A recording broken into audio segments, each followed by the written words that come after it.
Hi, it's Bailey. With me today is my mom.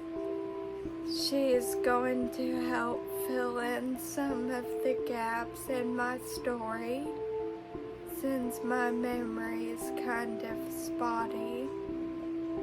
Today we have Cotton over there too, and Bella's over there on the floor being rude and just staring at us and not joining. So she is going to start talking about her perspective on the first day as soon as she got the phone call from my Nana. Okay. Go ahead. Alright. So, I had a Christmas party to go to with friends. So I was actually in Murfreesboro because I didn't have anything to wear. So I went to the Avenue and was shopping early. Bailey was already gone to Providence with my mom and my aunt. And as I was shopping, I get a phone call from my brother, and he just says, something's wrong with Bailey. And he was at lunch with them. What's wrong with Bailey? And I can't remember exactly what he said now, but something about she's saying her throat hurts and that her head hurts, but they're taking her to a clinic. I was like, okay, well, crap, she's probably got strep throat or something. You know, it was wintertime, and that kind of stuff just goes around. So I didn't really think too much of it. And then he called back again and said that they wouldn't see her at the clinic. And I finally got to talk to my mom. I tried to call her, but she wasn't answering. And I talked to my aunt as well at one point or another. It's all kind of blurry to me too, because it just really happened very fast to where it was nothing, and then suddenly you could hear the urgency in the voices, and I was like, oh, this is something more than just a cold or whatever.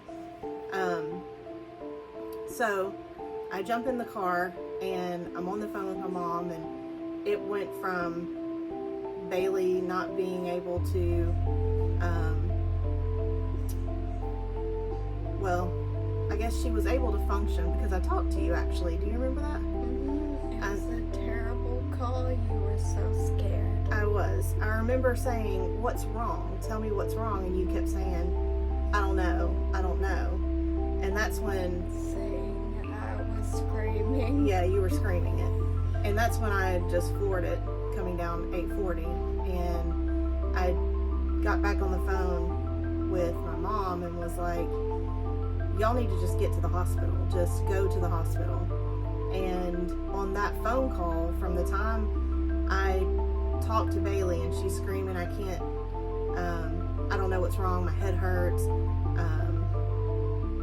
to talking to my mom, she fell in the floorboard. And that's when I was like, you need to get off the phone with me.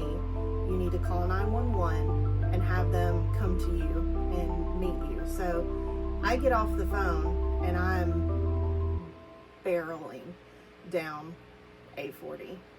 No police come for me, please. Statute of limitations, right? Hold on. I remember, like, just before I hit the floor, I had never heard my Nana cuss like that. She was so scared, and she just wanted them to drive the car. And Poppy they was were, driving. yeah, he was. And he drives super slow because kids. And she was like, just go! Didn't she pull over at one point and say, swap with me, and she started driving? Oh yeah, Yeah. she did. To I go was faster. very much in the floor at that time. You had already gone, that was after I had talked to her. Uh-huh. So I remember then getting a phone call back from Nana, and you were out at this point. You had fallen in the floorboard, you had thrown up, and you had lost consciousness. And the paramedics were there, And I get on the phone with them, and they're like, this is serious. It kind of looks like a stroke. And I'm like, she's 12. Like, what do you mean a stroke? And because I had no idea that this kind of stuff could happen to children. And they're like, where do you want us to take her? I'm like, the hospital? I don't know. What do you mean, where do I want you? It was just never a question, just go to the hospital. So they took you to the closest one, which was, at the time, UMC, but it's, Vanderbilt Wilson now. But I remember having that very brief phone call with them, and I was like, I'll just meet y'all there, because I was already coming down 840. And I think they had met y'all off of the Hartman exit. That's what they told me. Yeah, I'm not entirely sure, because I came off of 840 onto 40, got off of Hartman, and went to the hospital. And I somehow beat you there. Yeah. Still not sure how that happened. I don't know exactly, and all the people I could ask are gone now. Wow. Yeah. Yeah. But anyway, I remember beating you there, and I remember seeing the ambulance pull up, and I could see I think they backed in, and I'm right there, and they bring you off, and that's when it really hit me that something's real bad, like real bad wrong, because they had the air, I don't know what any of this stuff is called, but where they had trying to give you air and the squeezy thing, and you're out. And I was right there by your side, and I remember going into the bay in the emergency room, and there's like people everywhere, and they're cutting your clothes off, and I remember thinking for a split second, she loves this outfit. I did. I really did. I remember the outfit I was wearing. Do you? It was a chevron little tank top and the white pants. They got out. They got cut off. Mm-hmm. Then they're hauling you back to get a CT, and it seemed like no time. Like, it was so fast that next thing you know, they're doing all these other things, and they said, she has a bleed in her brain, and we're going to life flight her to Children's Vanderbilt. And I was just kind of, it's all kind of a blur, because you don't know what to think. You don't know what, I was just in, okay, the mode of let's go, let's fix this. What do we have to do? What's next, So when they said we're gonna life flight, I said, okay, cool. I'm going on that helicopter. And they're like, I don't think so. I said, I think so. So I remember vividly going around and asking every single person that would stop and listen to me, hey, I'm going to ride on that helicopter with her, right? And they're like, let me go check. And they would come back and be like, no, probably not. And so I don't even know how many people I asked, but ultimately they did not let me on that helicopter. Now I know now that they didn't want to end up with 2 patients on that helicopter because of how severe or critical your condition was. So, is that why? Yeah, they did not want to have... They thought you were gonna, like, freak out or something. Well, because if something would have happened in flight more serious than what was already going on with you, I probably would have tried to jump out of the helicopter. So, they knew I was a crazy mom, and they were not going to let me on that helicopter. They guessed correctly. They did. So, what happened was actually Ashley and Dylan, I believe Dylan drove, me. And I remember Ashley saying, just blow the horn. So I'm trying to get there. My sister. Oh yeah, sorry. And we get there, and I walk up to the ER, and I don't even know what I said, but somehow they knew from whatever it is I said, and next thing you know, there was no sitting, waiting, nothing. They took me straight back. Your daddy was already here, or there, rather. How? I really don't know. You'll have to ask his side of the story on this one. Because of course I had called him in the middle of all this on the way down 840 when I found out that you were actually not well. This was a very unwell situation. I had called him, and he immediately, because they had a party to go to as well, a Christmas party. That's why you were with Nana. And they had already gone as soon as they knew. They went. But you can get more details from him on his side. Yeah, he'll be next. Yeah.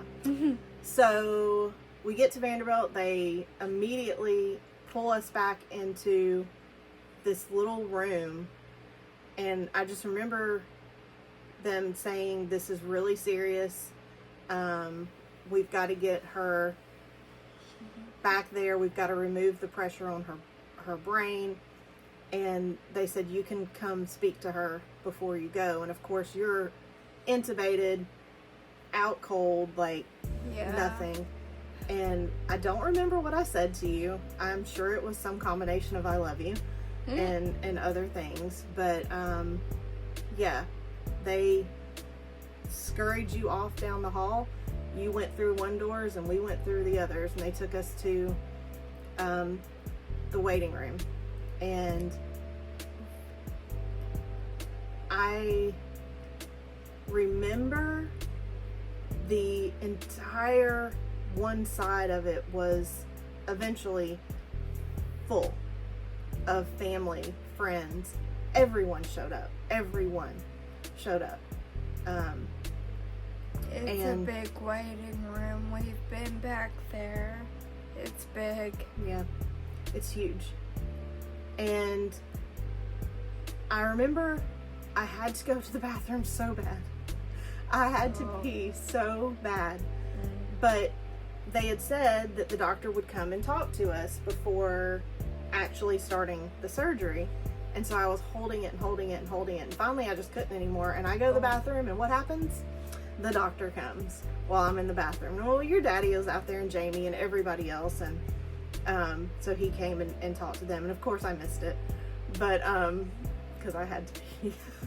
It happens. Yeah, but so then we waited, and I believe it was about 5 hours. Now they did check in with us from a time or two, and I just remember going from pocket of people to pocket of people, and just kind of, then I'd go off to my own side over here and just kind of just sit, and I kept it all together just about the entire time you were in surgery. Are you sure? I did. I don't believe that. I did, actually. What had happened, though, was when they finished, all those hours later, Dr. Wellens came out and got me and your daddy, took us back into this little room, and it's terrifying being in this room waiting for the doctor to tell you what the future for your child is going to be. It's unreal. But he said she was over the edge, but we've brought her back, but we don't know what you're left with. And then he said, I'm a Christian man, and I will be praying for her. And it struck me in a way I can't explain, for him to say something like that. And that was the first moment that I realized that they didn't put you all back together. You know what I mean? Like, this was... Yeah, there were little parts they here. They did keep a few little things. Parts here. Yeah. But he explained what they had done, what it was, the AVM, the tangled up mess of vessels and back here in her cerebellum, and explained all the things about that, and that she was intubated, and that she was sedated, and that she was not breathing on her own because she was sedated, and they were going to try to see later on, but they weren't going to worry about that. Let's just get through the night, you know, that, all that stuff. And I remember coming back out, and there was everyone, every single person was gathered at those double doors just waiting for us to come back out and say something. And I think we said something to the something like, she's alive, but I don't even know if words came out of my mouth or if it's all very surreal, because I don't think I stopped. I walked all the way across that waiting room to the other side where they had like little itty bitty kids toys and stuff, and I remember making it all the way to the window, and I just dropped, like went to my knees, and that's when I lost it. That's when I started just really crying and bawling and kind of letting all those emotions out, which then I don't think they stopped. Yeah, I'm surprised your memory even works. Well, that's why I said some of it's kind of hazy for me now. It's probably a defense mechanism. Yeah, but they said the mind does something like that to protect you. Yeah. So we had to wait. You're in recovery. Then they had to take you to the PICU, the pediatric ICU. And we finally got to go back in there. And wow. Your whole head was wrapped up. Yeah. Tubes everywhere. Yeah. All the noises. And I remember they got me a rolling chair because I kept wanting to stay right by your side. And it was one of the taller rolling chairs, so my feet didn't touch the ground. And I got in that chair and I held your hand and I stayed there almost all the time. And she didn't move for another few months, probably. 45 days. But yeah,